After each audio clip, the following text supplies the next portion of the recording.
How's it going, ladies and gentlemen? My name is Ruffled Rowlers, and welcome back to a brand new video, guys. We've got some news about Pokemon Scarlet and Violet DLC, potentially some information that I think you guys may enjoy, and a bunch of other stuff to talk about as well. But let's get started, first and foremost, from this thread by none else than my friend, Somer. So Somer actually posted a interesting thingy here on Twitter. Now, if you guys have been paying attention, there has been some talks about a KALOS DLC for Pokemon Scarlet and Violet. It's what a lot of people want, because if you actually look at what Paldea is based on, which is Spain and Portugal, literally in the real world, geographically, they are attached next to each other, with only a mountain range blocking them off from France. And France, of course, is what KALOS is based on. The whole of KALOS is based on, well, the country of France, right? So people want to just assume that most likely that's where we're going to be going next. I personally think it's going to be Andorra and also some of the islands like the Canary Islands and stuff like that, maybe even Madeira, like these islands that exist that belong to Portugal and Spain,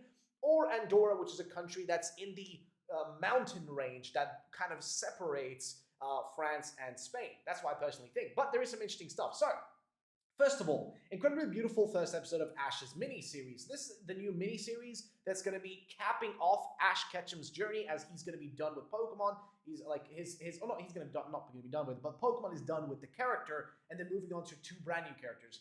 Now, has anyone else noticed that the themes used throughout the entire episode belong exclusively to KALOS? What's more, look at what Team Rocket says at the end of the episode. Sieste bon, which I don't really know what that means, but it's pretty evidently French. So, he continues on and says, edit, WTF is happening about 4 hours ago. You might call me crazy, but do you think there's any relation, or is this just mere coincidence? Well, guess what? If you look over here at this post from Soul Silver, it says, oh no, not fuel for the fire. Honestly, fam, 99% sure it has nothing to do with future DLC in game, but the 1% though, KALOS. Now, what are we talking about here? Well, basically, there was a post from PokeExperto saying that Nintendo, Creatures, and Game Freak have re-registered the Pokemon X and Y logos in Japan. We do not know the reason. And then they also add this following text here saying, in 2023, it'll be 10 years since the release of Pokemon X and Y. It could be a trademark renewal since they expire in 10 years. So yes, it's most likely just a trademark renewal. It's not guaranteed that we're going to be getting, KALOS DLC per se just because of this. There's nothing guaranteed from this, okay? That's all I'm going to really try to say from that point right there. But it's still worthwhile to bring up, I think, and worthwhile to just mention in this case. And I think you guys will just enjoy learning about this. But nonetheless, I thought it would be worthwhile to bring up. Then again, he just, kind of brings up, just kind of a meme here. The KALOS DLC next year, 2023, I don't know, but, could be possible. With all the different connections that are being made, I mean, even the fact that, like, certain Pokemon do look like certain weapons, the fact that all the Pokemon in this part of the region, which is the one with, like, in the top of Paldea, the part where we literally do see that it's kind of, like, locked off as if something is supposed to be added there, we also find 3 Pokemon that are specifically, related to KALOS, with all these 3 right here, Drugalgi, Noivern, and Gudra and whatnot.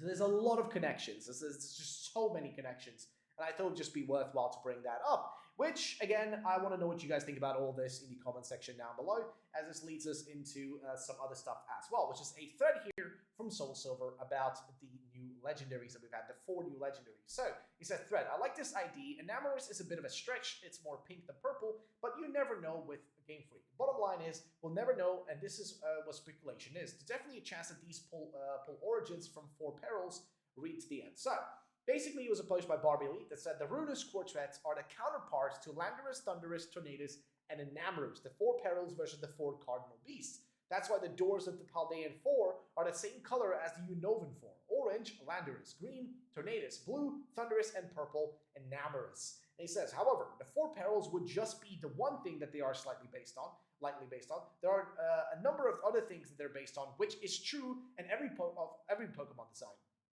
Primarily the ancient artifacts and the animals they are, but the 4 perils also have 5 other connections here. The most obvious is both these and the 4 forces of nature are Chinese in origin, which brings us to the fact that the forces of nature would just expand to a quartet, and these could easily be the legendary counterparts. Also, the 4 perils are chimera monstrosities, similar to how these Pokemon are an odd, un-Pokemon-like mixture-like designs. The 4 perils are also sometimes based on certain ancient artifacts. Check the link below. Of course, there are also Dark-type Pokemon fitting the evil nature of the 4 perils. So, Lastly, the treasure of ruin are loosely based on 4 various sins. You can see this in their Pokédex entries, which of course the 4 perils are also somewhat based on the cardinal/deadly sins, as seen in the link below in the previous speculation thread. So, of course, as an example right here, it drains the life force from vegetation, causing nearby forests to instantly wither and fields to turn barren. The grudge of a person punished for writing the king's evil deeds upon wooden tablet has clad itself in dead leaves to become a Pokemon.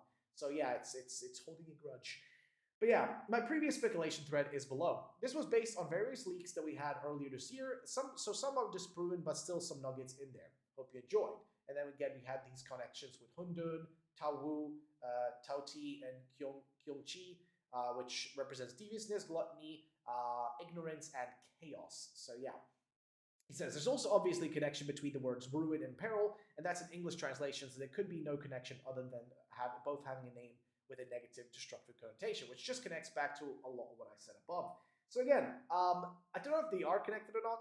I mean, I do think so. The fact that they added just the Enamorous being even added into PLA kind of more or less confirms this, in my opinion. So again, what do you guys think about this? Let me know in the comment section down below. Let's move on to the next thing, which is there has been a top 30 and top 50 poll in Japan. So a Japanese game sites poll, top 30 and 50 of Japanese people's favorite Paldean Pokemon. A very solid list, naturally generic in a lot of ways, but I love that Clodsire and Slitherwing are so high, and Tatsugiri too. I can only complain that somehow Pomot and Kawawa made it. So number 1 is actually, I forgot its name, but Hammer Boy. Then we have, well, you know what? Clodsire deserves it. Meowscarada is pretty high. I actually think I kind of grew to really enjoy Meowscarada's design. I'm surprised Cerulege is not higher. Cerulege is actually not even... Oh, I guess... Oh, actually, no. Cerulege is here. Armorog, I meant. Cerulege is here, but Armorog is not here, interestingly. I don't see it unless I'm blind. I cannot even see it. Wow, it did not even get included in the top. Unless they count Cerulege and I guess Armorog in the same vein, but I don't know if that's the case because they have separate versions of Tatsugiri actually getting high votes. So that is a bit crazy, but wow, they do actually have like a really weird sense of like what goes higher. It's very strange, I'm not gonna lie. But yeah, nonetheless though, that's pretty much the list though, and it is a strange one. Cerulege, but no Armorog. Why in the world are Fluttermane and especially Screamtail here, lol? I mean, I like Fluttermane, but top 50? Mousehold is in a nice spot, but Koraidon much higher above Miraidon is a bummer too. Can't wait to see worldwide poll, maybe, lol. And here's the top 3, I guess. Very surprised that Chien Pao or really any of the Treasure or Ruin didn't make this list. People probably haven't played with them much yet. And also no Low Kicks. I thought that would be more popular. And I do actually think it is strange, because Low Kicks is a cooler design, Armorog is a cooler design than I would say all 3 of these. I mean, Clodsire just wins because it's a fucking meme. I mean, look at this thing, look at the face. Like, it's just, it's funny, all right? It's just fun to look at. But I am surprised none of the other guys have actually came through here. It's genuinely surprising, I'm not going to lie. But hey, it is what it is though, ladies and gentlemen. Again, your thoughts and opinions would be appreciated on this. Now let's move on to the next thing, which in this case is going to be this post right here from Soul Silver. This, to all those who think that Baxcalibur line is based off of a Spinosaurus, the designer may have pulled from the inspiration too, as the shape of Baxcalibur's snout suggested. But his primary inspiration is definitely this. And this is from Bill Spooks, who basically put together like a bit of a theory. At first, I didn't think much of Excalibur's line, but then I found out that they were inspired by Concaventors. That also had a back spike thing, arm quills, and its fossils were found in Spain. But yeah, interesting that they would base it on that. So this would be this creature right here, which I guess you can kind of see in its design for sure. Then there's also this, super interesting as well. Also, I've said this many times, but Pokemon designs always have multiple design origins. As fans, we like to think it's just one dinosaur, but nope. Designs usually pull from many sources. Even Excalibur's signature move is kind of a reference to Godzilla. This stone is called Excalibur. It's an ancient axe found in Atapuerca at the north of Spain, one of the most famous archaeological sites of the Iberian Peninsula. Maybe the shape would be inspired by this axe instead of the British sword, which actually seems to line up. So again, this is kind of just giving you that idea of the fact that, like, when it comes to Pokemon that we will be seeing in the future, added ones, they could use literally anything as inspiration. There is so many possible things they can use for a singular Pokemon design. So just a bit of a heads up for the future in case you guys are ever worried about that. By the way, ladies and gentlemen, that's going to be pretty much it for the video. Hope you guys did enjoy it. If you did, then drop a like down below. I'll be catching you guys in the next one. So peace out. Bye-bye. I'll see you later, ladies and gentlemen. Have a great day. Also, I have another video coming, I think, tomorrow for you guys, which is also going to be going into some a pretty big thread about the third secret legendary. So I'll be seeing you guys for that one tomorrow. Peace out.